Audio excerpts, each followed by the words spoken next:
நிழல் சூழ்ந்த அடர்ந்த காட்டில் இடைவிடாத தவத்தால் உடல் மெலிந்து வலிமைமிக்க அசுரன் கொழுந்துவிட்டு எரியும் நெருப்பின் முன் மண்டியிடுகிறான்.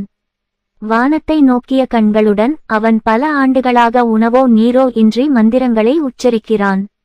அவனது பக்தியால் மனம் உருகிய சிவன் ஒளிமயமான தரிசனத்தில் தோன்றி, உனக்கு மரணத்தை யாரும் கொண்டுவர மாட்டார்கள் என்ற வரத்தை அளிக்கிறார். அசுரன் வெற்றியுடன் எழுகிறான். அவனது கண்கள் இருண்ட லட்சியத்தால் ஒளிர்கின்றன.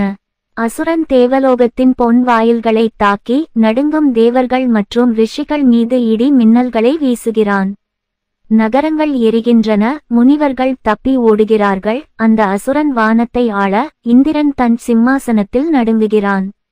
கொடுமை தலைவிரித்து ஆடுகிறது. தேவர்கள் சாட்டையடி வாங்குகிறார்கள். ரிஷிகள் துன்புறுத்தப்படுகிறார்கள். இது விண்ணகத்தை எவராலும் வெல்ல வேண்டும் என்ற அசுரனின் கனவிற்கு தீனி போடுகிறது.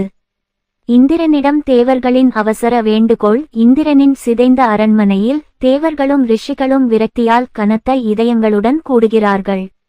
அவர்கள் தங்கள் கொடூரங்களை விவரிக்கும்போது கண்ணீர் பெருகுகிறது. வஜ்ராயுதம் மங்க இந்திரன் தீவிரமாக அறிவிக்கிறான், சிவனால் மட்டுமே இதை முடிவுக்கு கொண்டுவர முடியும். வேறு வழி இல்லை. அனைவரும் தலையசைக்கிறார்கள். உறுதி அவர்களின் முகங்களை கடினப்படுத்துகிறது. தேவர்களும் ரிஷிகளும் ஒரு காலத்தில் சங்குகளும் மலர்களும் நிறைந்திருந்த இந்த செழிப்பான தோட்டத்திற்கு இப்போது புனிதமான இடம் பயணிக்கிறார்கள். அவர்கள் களைப்புடன் ஆனால் பக்தியுடன் வந்து ஒரு ஆதி சிவலிங்கத்தை சுற்றி வருகிறார்கள். தூபம் எழுகிறது. மந்திரங்கள் எதிரொலிக்கின்றன. அவர்கள் சாஷ்டாங்கமாக விழுந்து மன்றாடுகிறார்கள், இறைவா, அசுரனை கொன்று தர்மத்தை நிலைநாட்டு. சிவன் சீற்றத்துடனும் கருணையுடனும் வெளிப்படுகிறார். அவரது திரிசூலம் ஒளிர்கிறது. இடி முழக்கத்துடன் அவர் அசுரனின் கோட்டையின் மீது இறங்குகிறார். அசுரன் வீரத்துடன் போரிடுகிறான். ஆனால் சிவனின் பிரபஞ்ச நடனம் அவனது பாதுகாப்புகளை தகர்க்கிறது.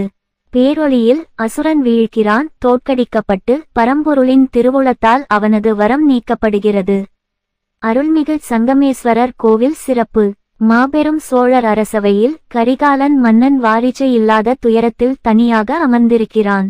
அவனது ராஜ்யத்தின் எதிர்காலம் ஆபத்தில் தொங்குகிறது. தனது மலட்டு விதியால் வம்சம் அழியப்போவதை எண்ணி அவன் கண்களில் கண்ணீர் பெருகுகிறது.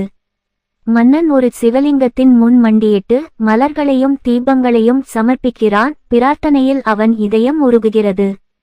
குழந்தை இல்லாமை எனும் இந்த சாபத்தை நீக்கு என்று அவன் உருக்கமாக மன்றாடுகிறான். அவனது பக்தி தீவிரமடைய கோயில் தீபங்கள் அசைந்தாடுகின்றன. நள்ளிரவில் சிவன் அவன் கனவில் தோன்றி, நான் அற்புதங்கள் நிகழ்த்திய இடங்களில் கோயில்களை கட்டுங்கள் என்று கட்டளையிடுகிறார். புனித தலங்களின் காட்சிகள் கண்முன் வந்து செல்கின்றன. கனவின் செய்தி அவன் மனதில் கனன்று எரிய மன்னன் பிரமிப்புடன் விழித்தெழுகிறான். விடியற்காலையில் கரிகாலன் தனது குருவையும் ஞானிகளையும் அழைத்து கனவை விவரிக்கிறான். அவர்கள் அறிவுறுத்துகிறார்கள், அங்கே சன்னதிகளை எழுப்பி வழிபடுங்கள், உங்கள் சாபம் நீங்கும். அரசன் உறுதியுடன் தலையசைத்து பரிந்துரைக்கப்பட்ட பரிகாரத்தை ஏற்றுக்கொள்கிறான். அரச ஆணையின் பேரில் படைகள் அணிதிரண்டு அற்புத தலங்களில் பிரம்மாண்டமான கோயில்களை உருவாக்குகின்றன. கற்கள் உயர்ந்து நிற்க மந்திர உச்சரிப்புகளுக்கு மத்தியில் சிலைகள் ஒளிர்கின்றன. அவர் கட்டிய 36 கோயில்களில் 31 ஆவதாக இக்கோயில் பிரகாசிக்கிறது. இது ஒரு காவிய கட்டுமானத்தை குறிக்கிறது. நிறைவும் மரபுரிமையும் கோயில்கள் கட்டி முடிக்கப்பட அரசன் சிவனை வழிபடுகிறான். குழந்தை இல்லாமை சாபம் நீங்குகிறது. வாரிசுகள் பிறப்பதை குறிக்கிறது.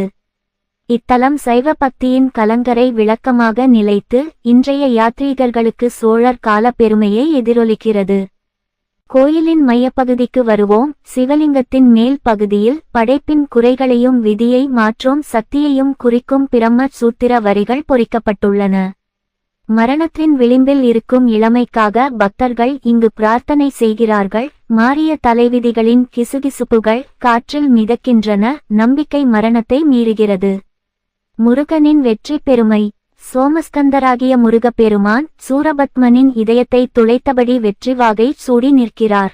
தனது மயில் வாகனத்தில் வடக்கு நோக்கி அமர்ந்திருக்க 6 முகங்கள் நேராக பார்க்கின்றன.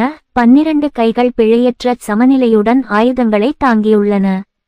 கோயிலின் மூல தெய்வமாக அவர் கருவறையை ஆளுகிறார். வெற்றியை பரப்புகிறார். இணக்கமான தெய்வீக தோழர்கள். சிவனின் இடப்புறத்தில் அகிலாண்டேஸ்வரியின் சன்னதி தாய்மை சக்தியுடன் ஒளிர்கிறது. ஒரு மேற்கு தூணில் ஆஞ்சநேயர் அனுமன் எப்போதும் விழிப்புடன் தன் பார்வையை திருப்புகிறார்.